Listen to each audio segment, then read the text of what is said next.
Dans cet exercice, on va introduire la notion justement d'onde de choc droit. C'est-à-dire, c'est le choc droit, normal shock wave, à travers cet exercice où on a de l'air qui entre avec une vitesse négligeable dans une tuyère convergente divergente. Il entre avec une pression de 1 mégapascal et une température de 300 K. Lorsque le nombre de Mach atteint 2,4, c'est-à-dire c'est un Mach supersonique, un choc droit apparaît dans la section divergente de notre tuyère. Première question, déterminer la pression, la température et le nombre de Mach après le choc, en aval du choc. Et deuxième question, déterminer la pression d'arrêt après le choc. Bien. Dans notre stratégie, on sait que si la vitesse elle est négligeable à l'entrée, c'est que je peux considérer les conditions à l'entrée que je vais indicer par 1 comme des conditions d'arrêt. C'est-à-dire c'est des conditions génératrices, je vais les appeler P01 et T01.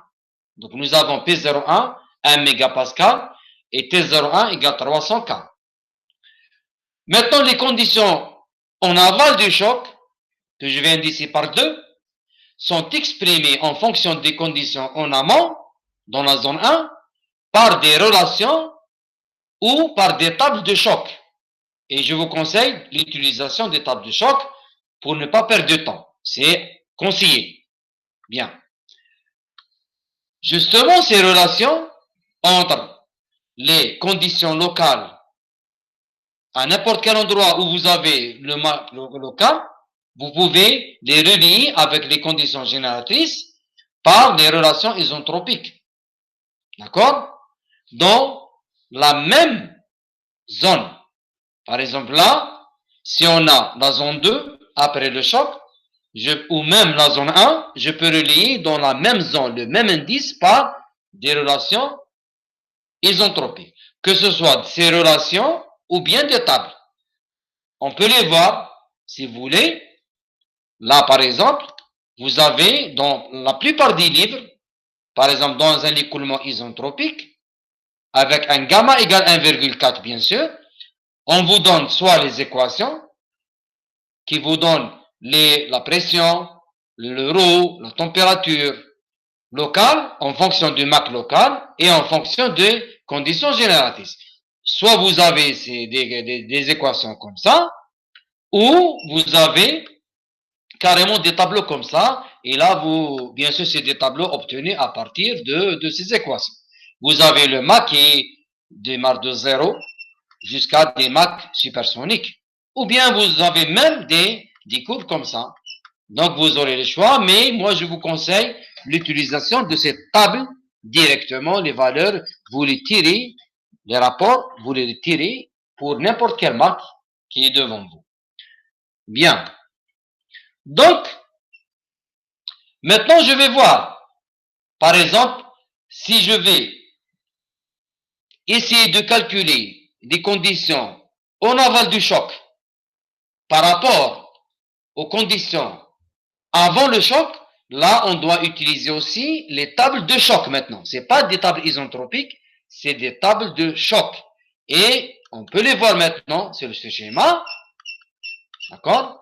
Dans ce schéma, vous avez les fonctions de choc normal.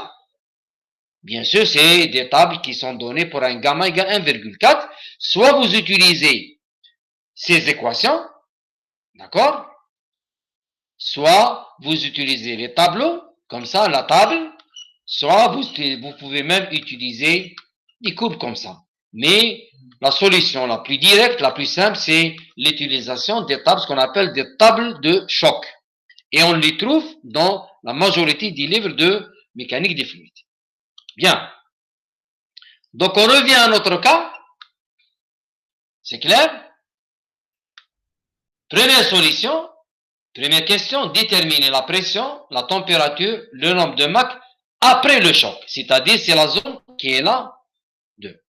Et je vous rappelle que le choc,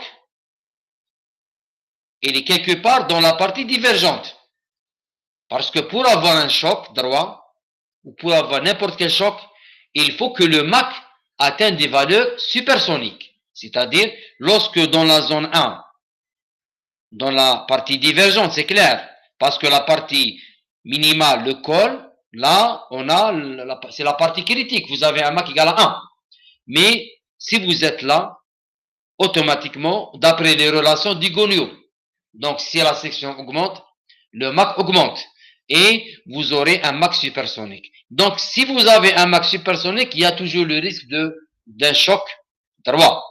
Donc, on peut relier maintenant les conditions en 2 en fonction des conditions en 1 en utilisant justement les tables de choc avec le MAC avant. Le MAC avant le choc. M1 égale à 2,4 et je vais voir directement les tables. Deuxième remarque. Le choc, c'est un phénomène irréversible, c'est clair. Donc, si on veut relier les conditions après en fonction des conditions avant, on ne peut pas utiliser les tables isentropiques, c'est clair.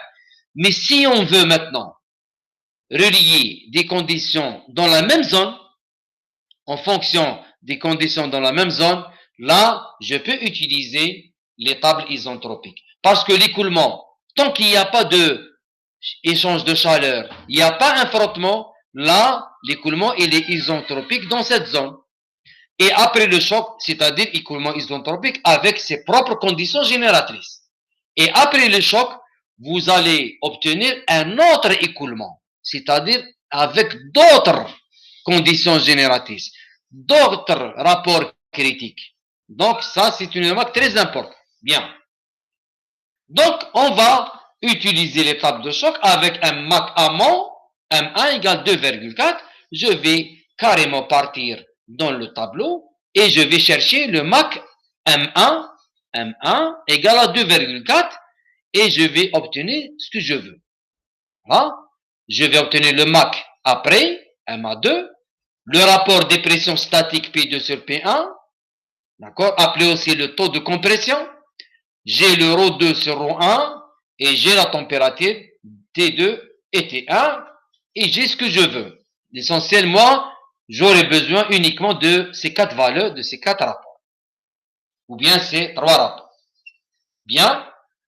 Donc, voilà mes 3 rapports. Le MAC après le choc égale à 0,523. Et vous remarquez ici qu'après le choc droit, le MAC, il passe d'un écoulement supersonique vers un écoulement subsonique. C'est pour ça qu'on dit que le choc droit, c'est un choc sévère. Il y a une grande perte, le passage terrible entre supersonique et subsonique, qui est caractérisé par une grande perte, c'est-à-dire par une grande variation d'entropie. Et même chose d'après le tableau, d'accord? Là, dans ce tableau, pour un MAC amont de 2,4, nous avons P2 sur P1 égale 6, 55, 33. Et vous remarquez bien, en tant que remarque, les rapports, on utilise toujours dans les rapports 4 chiffres après la virgule.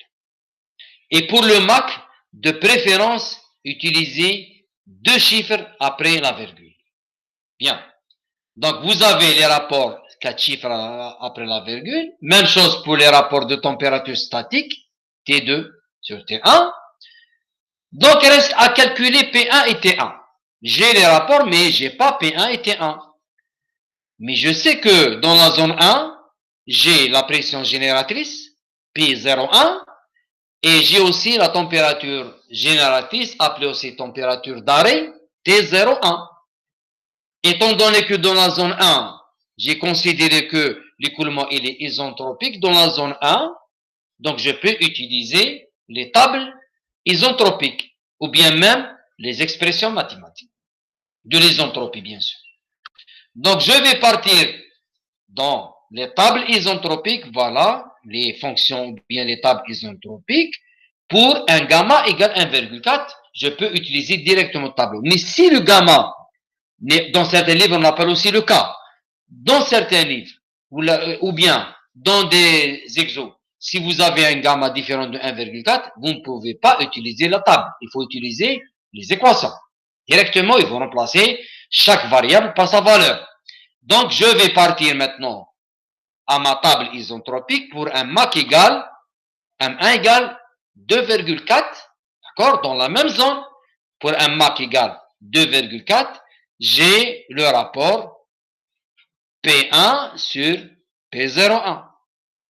Et j'ai aussi T1 sur T01. Parce que je suis dans la zone 1. Donc, les indices, c'est 1. Donc, je vais les utiliser. Voilà. Vous avez P1 sur P01, c'est 0,0684. Voilà. La même chose pour T1 sur T01. Je connais T1, c'est 300K. T01, pardon. Je connais P01, c'est 1. D'accord? Voilà. Et je tire directement mes valeurs statiques T1, P1 avant le choc. Bien. Donc, une fois que vous avez les températures statiques et les pressions statiques avant le choc, vous pouvez calculer les températures et les pressions statiques après le choc en utilisant les équations obtenues à partir des tables de choc, qui sont ces équations. D'accord? Je vous rappelle que dans les tables de choc, on a obtenu T2 sur T1 égale 2,04. D'accord? 2,04. Voilà. Fois la température T1 que j'ai calculée par les tables isentropiques, j'obtiens mon T2 et mon P2. Deuxième question maintenant. Déterminer la pression d'arrêt P02 après le choc. Là, j'ai le choix. Je peux utiliser soit les expressions, d'accord, soit les tables, d'accord. Pour les tables maintenant, on peut utiliser soit les tables de choc pour calculer P02 en fonction de P01 avant le choc, d'accord. Et là, on est dans cette partie, choc normal. Donc, vous avez le MAC amont, c'est 2,4. On tire directement le rapport des pressions d'arrêt P02 sur P01 qui est égal à 0,5401. Donc, je peux les remplacer directement. Donc, je suis là, 0,5401, d'accord?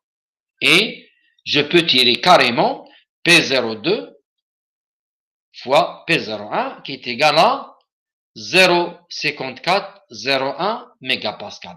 Remarquez bien, là, vous avez une perte, un choc droit, c'est un choc sévère. D'accord? C'est un choc où vous avez une grande perte de pression totale. Là, vous avez, initialement, nous avions 1. Après le choc, on a obtenu 0,54. C'est pratiquement 50% de perte dans la pression génératrice, pression d'arrêt. D'accord? On peut aussi obtenir P02 à partir des tables isentropiques. Parce qu'on a dit auparavant, on a dit que cette zone, je reviens à mon schéma, d'accord? Après le choc, j'ai un autre écoulement isentropique avec ses conditions génératrices propres à lui. Donc, si je calcule P2 ici et j'ai le MAC ici, dans la zone 2, je peux utiliser les tables isentropiques pour calculer la pression d'arrêt P02. C'est ce que je vais faire dans cette deuxième partie qui est là. Donc, je vais utiliser écoulement isentropique pour un MAC maintenant de 0,50. Je l'ai calculé, c'est le MAC que j'ai trouvé, c'est 0,52. D'accord? 3. Je vais voir dans mon tableau. Là, je vais chercher dans les tables isentropiques la valeur de 0,52. Donc, je n'ai pas vraiment cette valeur, mais je peux la calculer en utilisant la moyenne. Donc, 0,52, c'est, je vais faire la moyenne de ces deux. Donc, ça va me donner 0,55. Je vais là aussi faire la moyenne de 0,55 avec 0,5.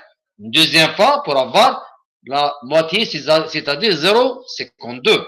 52,5. Et donc, ce résultat qui est là, donc je vais faire la moyenne ici, deux fois, je vais obtenir P2 sur P02 égale à 0,82. et je tire mon P02 qui est égal à 0,54 mégapascal. C'est pratiquement le résultat obtenu avec une table de choc. C'est pratiquement la même chose. Donc, vous avez le choix. L'essentiel, c'est, avant de calculer n'importe quel paramètre, en général, on aura besoin de deux autres paramètres, c'est-à-dire le Mach et une valeur, soit une valeur statique ou bien une valeur d'arrêt. Et on obtient pratiquement les mêmes résultats.